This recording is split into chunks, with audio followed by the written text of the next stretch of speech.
Bhaktamal locket की क्या महिमा है, उसके पहनने के विषय में आप बताएं। भक्तमाल लॉकेट, जैसे ये भक्तमाल, इसके अंदर भक्तमाल ग्रंथ है, इनकी क्या महिमा है। राम ते अधिक नाम कै दासा, मोरे मन प्रभु अस विश्वासा। राम ते अधिक राम कै दासा, मतलब राम से भी अधिक राम के भक्त, उनको यदि महत्व देंगे तो राम जी जल्दी प्रसन्न होते हैं। जैसे हम माँ के बच्चे को अधिक महत्व देंगे, माँ के बच्चे को सुख देंगे तो माँ बड़ी खुश हो जाती है, माँ प्रसन्न होती है, क्योंकि माँ का प्यार है। ऐसी परमात्मा का प्यार संतों से भक्तों से कितना अधिक है। यहाँ तक भगवान तो कहते हैं कि मैं भगतन को दास, भगत मेरे मुकुट मणि। मैं भक्तों के चरणों में बैठा हूं और भक्त मेरे सर पर बैठे। बताइए, मैं भगतन को दास और भगत मेरे। भगतन ने मोकू नाना भांत नचायो, लोक लाज तज इन्हीं काज मैंने वैकुंठ हूं बिसरायो। भगतन ने मोकू नाना भांत, क्योंकि जो परमात्मा वो प्रेम स्वरूप है, वो प्रेम के इतने प्यासे हैं और ये भक्त इतना प्यार करते हैं परमात्मा से। कितने भक्तों ने तो घर बार संसार सब छोड़ करके बाबा जी बन के भीख मांग के रोटियां खा रहे हैं उसके प्यार के लिए, उसके लिए। तो इतना प्यार करने वाले संत भक्त होते हैं तो भगवान का हृदय इतना उमड़ता है। भगवान कहते हैं कि करऊं सदा तिनकी रखवारी, जिमी बालक राखे महतारी। मैं अपने संतों की भक्तों की बहुत रक्षा करता हूं कदम कदम पर, और मेरे भक्तों को जो सताए मैं उनको छोड़ता नहीं, और मेरे भक्तों को जो सुख दे मैं उनके भाग्य को भी नहीं देखता, जो चाहेंगे तो मैं उनकी मन्नत पूरी कर देता हूं। तो ऐसा संतों से भगवान अधिक प्रेम करते हैं। इन संतों से जितना अधिक प्रेम करोगे उतना ही भगवान अधिक प्रसन्न होंगे, क्योंकि हम प्रत्यक्ष में भगवान की सेवा नहीं कर पाते। भगवान कहते कोई प्रत्यक्ष में मुझको खिलाना चाहे तो मेरे संतों को खिला दे, कोई मुझको उड़ाना चाहे तो मेरे संतों को उड़ा दो, कोई मेरे लिए मंदिर बनाना चाहे तो संतों के लिए कुटिया बना दो। मंदिर बनाओगे मैं खुश हूं और कुटिया बनाओगे मैं और ज्यादा खुश। क्यों? याद देखो रविदास जी के चरित्र में आता है, रविदास जी को भगवान ने संपत्ति दी, सोने की मोहरें दी। उन्होंने क्या किया? पहले संतों की कुटिया बनाई, फिर पैसा बचा, फिर बाद में मंदिर बनाया।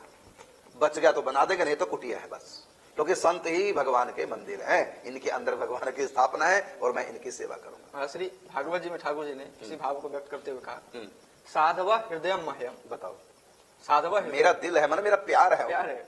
साधवा हृदय मह्यम, साधु नाम हृदय तो हम।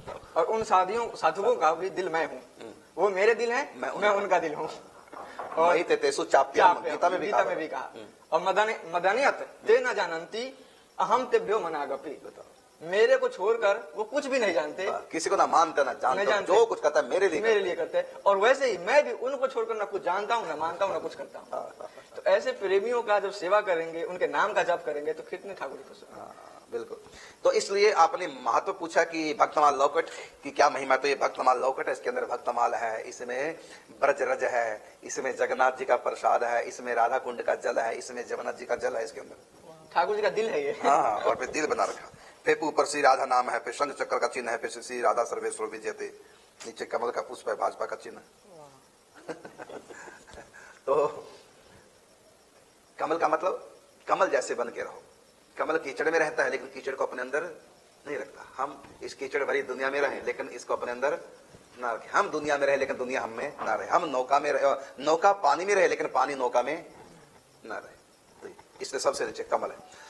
तो भक्तमाल लॉकेट की क्या महिमा है, इसके पहनने के विषय में बताया। तो मैंने बताया इसकी महिमा कितनी है। रामायण से भी, भागवत जी से, वेदों से, पुराणों से सबसे ज्यादा महिमा भक्तमाल की है। और भक्तमाल में चरित्र भी तो आता है लाखा जी का। हाँ, लाखा जी का चरित्र आता है। बताइए, भक्तों के जो भी संत उनके पास आते, उन संतों के नाम और थोड़ा गुण उनके लिख देते संतों के बारे में। ऐसे उन्होंने पूरा सिमरनी बना रखी, पूरी माला, उसका नाम रखा सिमरनी।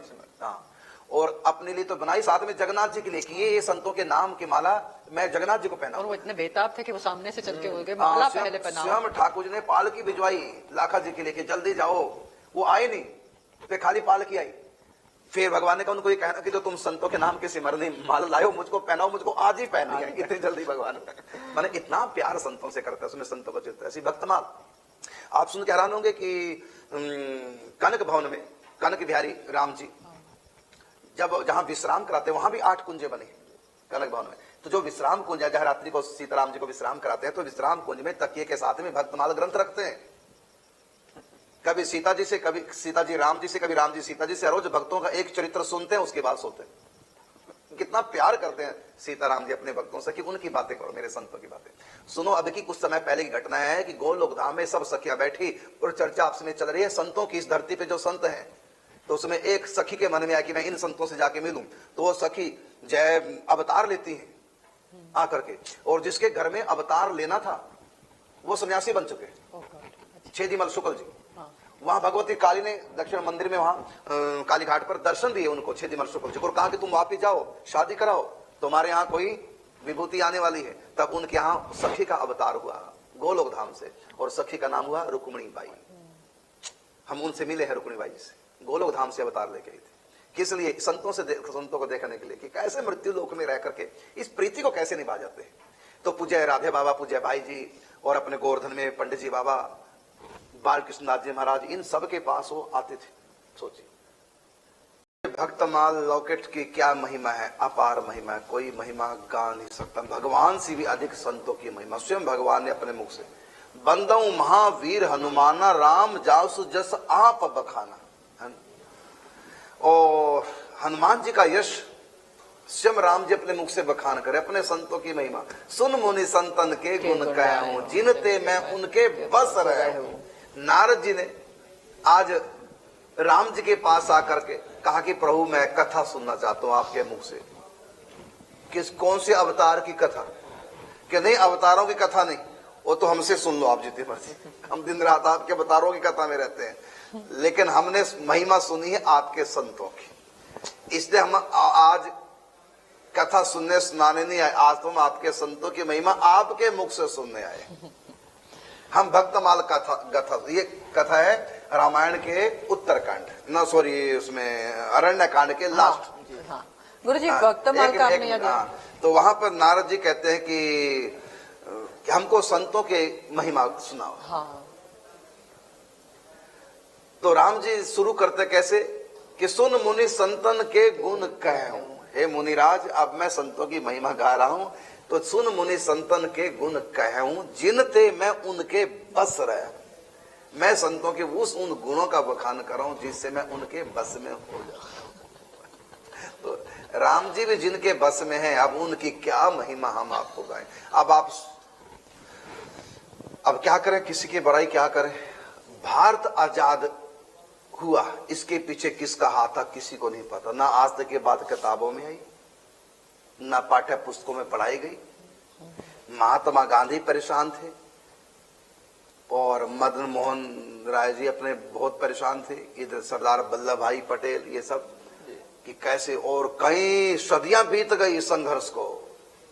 हमारे मंदिर तोड़े गए, 500 साल पुरानी बात, क्या क्या अत्याचार हुआ। उसके बाद फिर कई सदियों तक वो अत्याचार सहते रहे विदेशियों का। उसके बाद फिर ये अंग्रेजों का, ईस्ट इंडिया कंपनी की स्थापना की, धीरे धीरे पूरे भारत को अपने कब्जे में ले लिया, और बड़े परेशान। और कहा कि 1857 से नहीं, उससे पहले से संघर्ष चल रहा है। पहले हमारे संतों में संघर्ष चला, संतों ने बहुत कुछ किया, और फिर 1857 में थोड़ा जोर पकड़ा, उसमें झांसी की रानी, आप सब कथा जानते हैं इसके बारे में। लेकिन संतों का कितना सहयोग रहा, वो बिल्कुल किताबों में पढ़ाया नहीं गया। संतों का इस आजादी में कितना सहयोग रहा, आप भक्तमाल कथा पढ़ के देखिए, कितने इन राजाओं का तताइयों को कितना अपने में कंट्रोल संतों ने किया। जब भी संतों के उसमें आए क्षेत्र में, तो इन्होंने उनके ऊपर कंट्रोल किया। कैसे किया, ये सब भक्तमाल कथा पढ़ो। उसमें एक चर्चा, अभी कुछ समय पहले की बात, ये सन 1929 की बात है, सन 1929, सरदार वल्लभ भाई पटेल जी, लौह पुरुष, महात्मा गांधी जी और मदन मोहन मालवीय जी, मदन मोहन राय पहले बोल दिया, मदन मोहन मालवीय जी, हाँ। तो वहां भी देखिए, बल्कि मदन मोहन मालवीय जी की स्टैचू वहां बना हुआ है मथुरा में, कृष्ण जन्मभूमि पे, इन्होंने बड़ा सहयोग किया उसमें। तो महात्मा गांधी में बहुत अच्छाइयां भी थी, कई गलतियां भी हुई है, उनके हम विरोधी हैं। महात्मा गांधी जी की उन गलतियों का हम विरोध करते हैं, लेकिन उनमें अच्छाइयां भी थी, बहुत थी। तो एक अच्छाई थी, उनका प्रार्थना में बहुत विश्वास था। महात्मा गांधी जी का प्रार्थना में बहुत विश्वास था। तो सोचे हम प्रार्थना करें। जब ब्रज में आए, हाथरस में भी गए थे, तो जब ब्रज में आए महात्मा गांधी, तो सोचा कि हम प्रार्थना करें, लेकिन करें किसकी, कहां, यहाँ कौन सा स्थान है, मंदिर, मतलब जहां जाके हम प्रार्थना करें कि देश आजाद हो। यहां सबसे ज्यादा मानते किसको, तो कईयों ने कहा बिहारी जी, कईयों ने कहा बरसाने में राधा रानी, कईयों ने कहा गिरिराज जी। अंत में खूब खोज की, 3 स्थान है, वृंदावन की बिहारी जी प्रसिद्ध और गिरिराज जी और राधा रानी। अब है कि तीनों में किन की प्रार्थना करें? फिर है कि 3 महापुरुष एक एक जगह जाके प्रार्थना करें, तो महात्मा गांधी कहते नहीं, एक जगह आनंद था, है ना, जो काम होना एक ही जगह। फिर अंत में इस निर्णय में पहुंचे कि ब्रज में सबसे ज्यादा मान्यता जो है वो गिरिराज जी की, गोवर्धन की, बरसाने से भी और बिहारी जी से भी, क्योंकि इन 2 जगह भीड़ कम, गिरिराज में परिक्रमा लोग ज्यादा करने आते। मन्नतें जो मानते हैं राधा रानी की नहीं मानते, कोई मन्नत ना मानते हैं हमारे ब्रजवासी आज भी। बरसाना में राधा रानी से कोई मांगते नहीं कुछ भी, और ना बिहार जी से मन्नत। जब भी मन्नत मानेंगे तो गिरिराज जी की। तो यहाँ की चर्चा सुनकर अंत में निर्णय हुआ कि हम भी गिरिराज जी की मन्नत माने, जब गिरिराज जी सबकी इच्छा पूर्ण करते हैं। फिर पूछा कि गिरिराज जी की मन्नत माने, ऐसा भी लगा कि संतों के माध्यम से अगर प्रार्थना की जाए, किस संत के पास? अब फिर बात है, अब गिरिराज जी में तो आ गए, लेकिन स्वयं प्रार्थना नहीं करने, संत के माध्यम से आशीर्वाद लेना है ठाकुर जी का, है ना। तो कुछ बातें तो थी उनमें। पहले के नेता भी बहुत अच्छे हुआ करते थे। तो यहां पूछा कि इस समय वर्तमान में ऐसे कोई सिद्ध संत बताओ। इन तीनों विभूतियों से कहा कि यहां तो सभी सिद्ध है, एक से एक महापुरुष है। फिर भी इस समय गिरिराज जी में सबसे अधिक जिनको मानते हुए हैं पंडित रामकृष्ण दास बाबा। ब्रज के भक्त में उनकी कथा थी, ब्रज के भक्तमाल में पंडित रामकृष्ण बाबा कथा थी। तो जब पंडित रामकृष्ण बाबा के पास गए, अपनी समस्या रखी, जब विदेशी आक्रांताएं भारत में आए, मंदिर तोड़े, ये सब पूरी कथा बताई कि ये इतने सालों से अत्याचार हो रहा है और सब जूझ रहे हैं। और सन 1847 में से तो 57 में देखो तो कितना, ये अपना झांसी की रानी वाला, ये सब, ये कैसे हो, हम किससे प्रार्थना करें? आप कृपा करो कि देश आजाद हो इन आतताइयों से। तो पंडित रामकृष्ण बाबा ने कहा हो जाएगा, आप गिरिराज जी का श्रृंगार करें। अच्छा। उन्होंने सोचा गिरिराज जी का श्रृंगार का मतलब बाजार से मिलता है श्रृंगार, उन दिनों 100-200 का चलो महंगे वाला ले आ देंगे, श्रृंगार करा देंगे और मन्नत मान लेंगे गिरिराज जी की पूरी। कहता नहीं, ऐसा श्रृंगार नहीं, गिरिराज जी जैसा देवता वैसी उनकी पूजा होती है। और हमारे ठाकुर जी गिरिराज जी पर्वत के रूप में है, तो पर्वत की शोभा तो श्रृंगार तो वृक्ष होते हैं। तो गिरिराज जी का ये स्वयं श्री कृष्ण है, गिरिराज जी स्वयं भगवान ने अपनी स्थापना की है, स्वयं श्री कृष्ण है प्रत्यक्ष में गिरिराज जी। तो गिरिराज जी का श्रृंगार कैसे करना? वृक्षों से करना। आप यहां पर वृक्ष लगवाओ गिरिराज जी में और फिर मन्नत मानो। तो उन्होंने कहा ठीक है, हम मन्नत मानते हैं। हम कुछ वृक्ष उस समय शुरू कर दिए लगाने कि मेरा देश आजाद हो जाए तो पूरा गिरिराज जी वृक्षों से पाट देंगे। मन्नत मान ली तीनों महापुरुषों ने गिरिराज जी की। और उसके बाद ऐसा संयोग बनते चले गए, ऐसा बनते गए, जो 500 सालों से अत्याचार भारत सह रहा था, परतंत्र था, और ये माने 17 साल माने 17 साल के संघर्ष में जो 500 सालों से काम नहीं हो रहा, 17 साल के अंदर हो गया। और उसी समय से रूपरेखा ऐसी, उस समय नरम दरम गर्म दल दो, क्योंकि वहां गर्म की भी जरूरत थी, लेकिन इनके पास गर्म दल था नहीं, जो दहशत में ये विदेशी आ जाए, अंग्रेज आ जाए, तो ऐसा भी कोई गर्म दल होना चाहिए। इनके पास नरम थे, तो ठाकुर ने गर्म दल के नेताओं को पहुंचा दिया। और ऐसे से इनसे जुड़ते चले गए इस आंदोलन से। बल्कि इनको इनकी नरमाई पसंद नहीं है तो अलग से गर्म दल बना दिया। ये सब किसकी प्रताप था? गिरिराज जी का। अब ये पंडित रामकृष्ण दास बाबा ने राय दी थी, गिरिराज जी की मन्नत मानो, श्रृंगार करो। आज भी गिरिराज जी में जब हम जाते हैं दान घाटी से आगे जो परिक्रमा करने, तो इस तरफ जितने भी वृक्ष हैं सब के सब मदन मोहन मालवीय जी ने लगवाए थे। अब तो बड़े विशाल हो गए। देश पहले भी लगाए थे, देश आजादी से पहले भी कुछ लगाए, उसके बाद पूरा भर दिया गिरिराज जी को, क्योंकि मन्नत मानी थी देश आजाद हो जाए। लेकिन इन बातों को सिखाया नहीं जाता, किताबों में पढ़ाया नहीं जाता।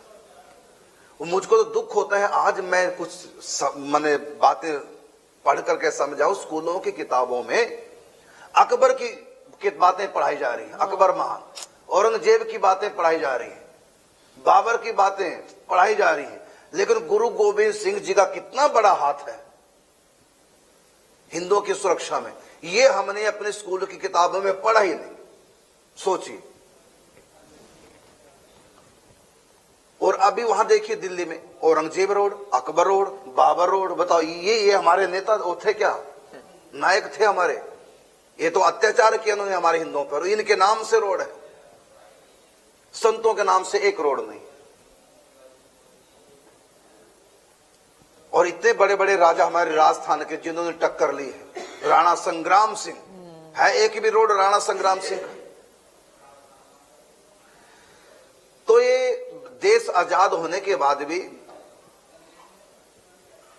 ये तो अब थोड़ा सा भाजपा के आने से हाँ अब थोड़ा बदलाव हो रहा है।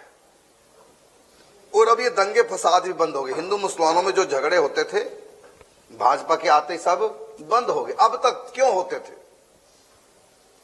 अब क्यों नहीं हो रहे? योगी के राज्य में हिंदू मुसलमानों के झगड़े क्यों नहीं हो रहे? इससे पहले क्यों होते थे? जरा सोचो।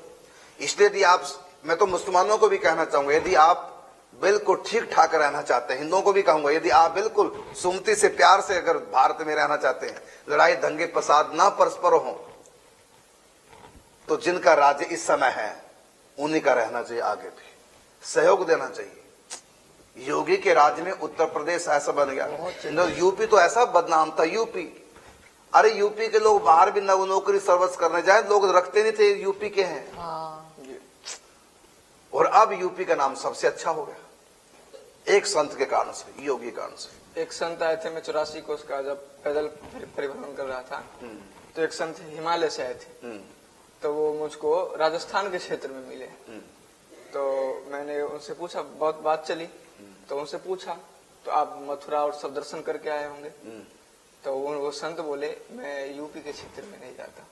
बताओ, यूपी के क्षेत्र में नहीं जाता, इतना मतलब बदनाम यूपी। लगभग आज से 4.5 साल पहले की बात होगी, 4 साल। तो उस समय बोले कि जब मैं यूपी के क्षेत्र में बस राजस्थान से होके बस निकल जाता। मैंने ये इतना संत उन संत की बात। अरे हमारी भी जो जन्मभूमि है बिल्कुल यूपी, हिमाचल, हरियाणा, पंजाब सबका बाढ़ रहे हो। यमुनानगर डिस्ट्रिक्ट में इस तरफ पंजाब, उत्तर की तरफ हिमाचल और पूर्व की तरफ उत्तर प्रदेश और इधर पूरा हरियाणा। तो वहां पर जाए, कई बार कपड़े का वहां सस्ता थोड़ा है, अब तो अंबाले में होगा, उस समय सहारनपुर सस्ता होता था कपड़ा, तो दिन में लाते थे सामान। कहते जल्दी आ जाना क्योंकि यूपी है। बताइए, जब मैं घर रहता था तब की बात कह रहा हूं मैं। 40-50। मैंने कोई भी सहारनपुर कपड़ा खरीदने जाता तो गांव के लोग कहते हैं कि दिन में वापस आ जाना क्योंकि यूपी में जा रहे हो। बताइए कितना बदनाम था यूपी। और अब तो जैसे मर्जी घूमो फिरो यूपी में। हिंदू मुसलमानों के झगड़े पहले राज्यों में हुए हैं वो राज्य में, लेकिन जब से योगी जी आए तब से हिंदू मुसलमानों को झगड़ने नहीं दिया। राम जन्मभूमि भी बन गई तब भी झगड़ा नहीं हुआ। इतने सालों से राम मंदिर के नाम से युद्ध चलते थे ना, अब खत्म कर दी, जड़ खत्म कर दी भाजपा ने। इसलिए मैं तो मुसलमानों को भी कहूंगा कि आप स्वयं देखो, भाजपा में सब सुरक्षित है, सबके लिए रोड, सबका साथ, सबका विकास। इसलिए हमको योगी को जिताना चाहिए, क्योंकि संतों के, सनातन धर्म के जो संत हैं तो उनको सनातन धर्म की विद्या उनके पास है। सनातन धर्म में लिखा सर्वे भवन्तु सुखिनः, सर्वे सन्तु निरामया, सर्वे भद्राणि पश्यन्तु मा कश्चित् दुःख भाग भवेत्। तो मैं जो बात बता रहा था कि गुरु गोविंद सिंह, हमारे संतों का कितना सहयोग रहा, वो किताबों में पढ़ाया नहीं गया। अकबर महान, ये बता दिया गया, अकबर के साथ महान शब्द लगा दिया। चलो, लेकिन कोई बात नहीं, सब दिन होता ना एक समान। अब अच्छे दिन आ गए, अब आप परस्पर झगड़े नहीं होते।